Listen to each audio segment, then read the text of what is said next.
आज जो हम लोग पढ़ रहे हैं वो है भारतीय संविधान। ये मैं शुरू किया हूँ और इसको मैं कोशिश करूँगा कि ये जल्द से जल्द कंप्लीट हो हमारा। इसमें टोटल जो मुख्य मुख्य टॉपिक हैं हम लोग उसी पे फोकस करेंगे। तो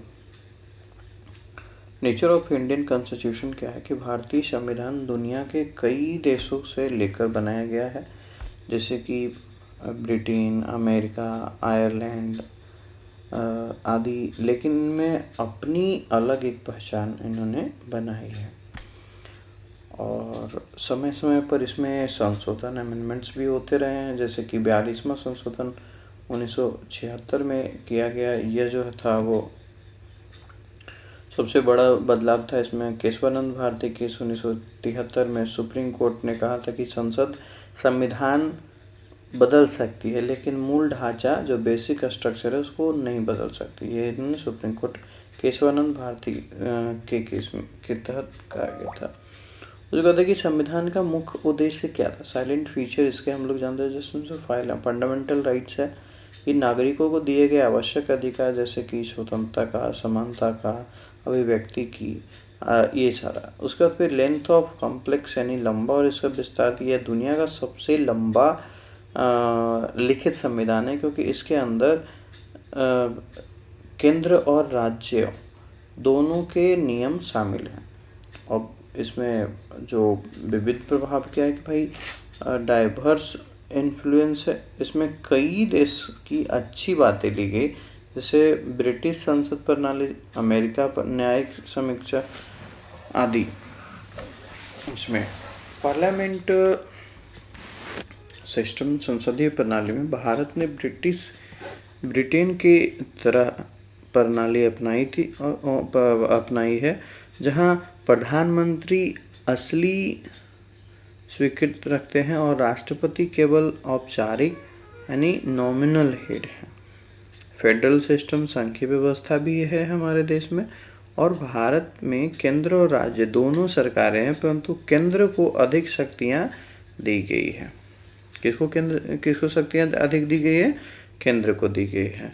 अब है कि रिजिडली इसमें फ्लेक्सिबिलिटी कुछ लाई गई है, कुछ कठोरता भी है और कुछ लचीलापन भी है।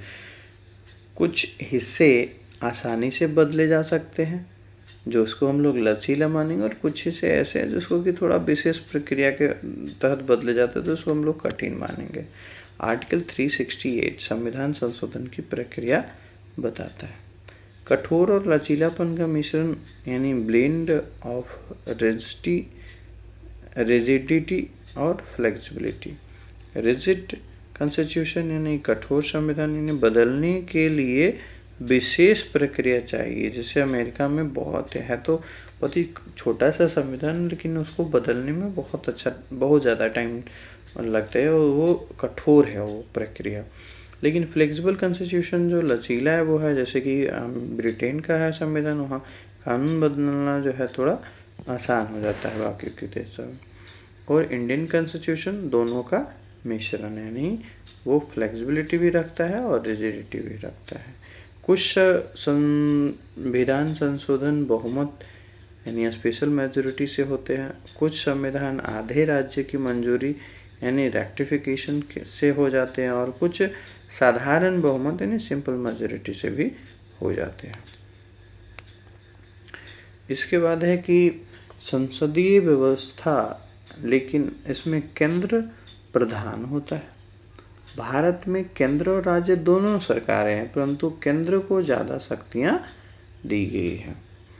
इसलिए कहा जाता है कि federal is form but unity in sprint, यानी रूप से संघीय पर व्यवहार में एकात्मक है। ये किस चीज़ को तो बहुत लोग पूछ देता है कि भाई वहाँ भारत में किस तरीके का है, तो मिक्स व्यवस्था है। भाई हमारे यहाँ दोनों होते हैं, संघीय भी है और राज्य भी है। और कैसे है तो कहते हैं कि रूप में संघीय और व्यवहार में एकात्मक है। हमारे आर्टिकल 1 से हम लोग शुरू करें तो इसमें है क्या कि भारत को यूनियन ऑफ स्टेट्स कहा जाता है। क्या कहा जाता है? Union of states. इसमें कि केसी व्हीलर ने कहा था कि भारत क्वासी फेडरल है, यानी अर्ध संघीय है, पूर्ण संघीय नहीं है, पूर्ण संघीय नहीं है, अर्ध संघीय है। मोरिस जोन्स ने कहा कि भाई बार्गेनिंग फेडरलिज्म है। इसी तरीके से और भी लोग हैं, उन्होंने कोऑपरेटिव फेडरलिज्म बोला, फेडरेशन विद सेंट्रलाइजेशन टेंडेंसी बोला। ओवेल जेनिंग्स संसदीय शासन प्रणाली, पार्लियामेंट्री फॉर्म ऑफ गवर्नमेंट। तो भारत ने ब्रिटिश संसदीय प्रणाली अपनाई, ना कि अमेरिकी राष्ट्रपति प्रणाली। इसे कहते हैं वेस्टमिनिस्टर मॉडल या रिस्पॉन्सिबल गवर्नमेंट। मुख्य विशेषताएं क्या है कि वास्तविक यानी रियल और औपचारिक यानी नॉमिनल प्रमुख, राष्ट्रपति, नाममात्र प्रधानमंत्री, वास्तविक शक्तियां। राष्ट्रपति के पास नाममात्र की शक्तियां और प्रधानमंत्री के पास वास्तविक शक्तियां। बहुमत दल का शासन है यहाँ, जो जिनको भी बहुमत ज़्यादा मिलेगा शासन उसका चलेगा। मंत्रिमंडल की सामूहिक जिम्मेदारी है, प्रधानमंत्री का नेतृत्व है, लोकसभा भंग की जा सकती है। अंतर ब्रिटेन से क्या है उसको थोड़ा सा समझते हैं। भारत में संसद सर्वोच्च नहीं है ना, यहाँ संसद सर्वोच्च, कॉन्स्टिट्यूशन सर्वोच्च है, संसद नहीं है।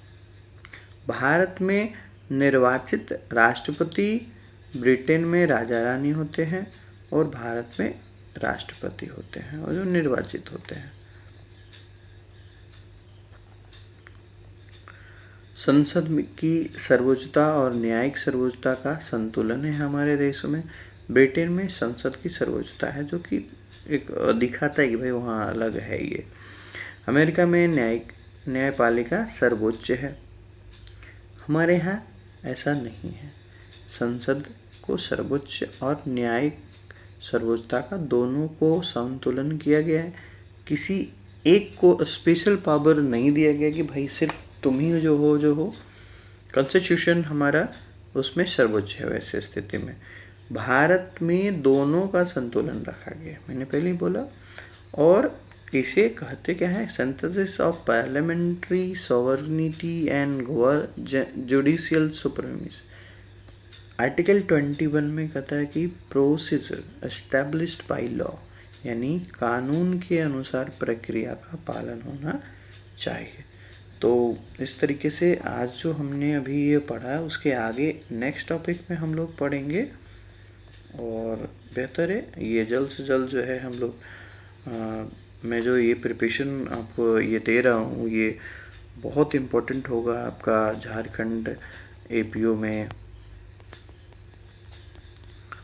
और आपका एक यूपी एपीओ आया है उसमें भी।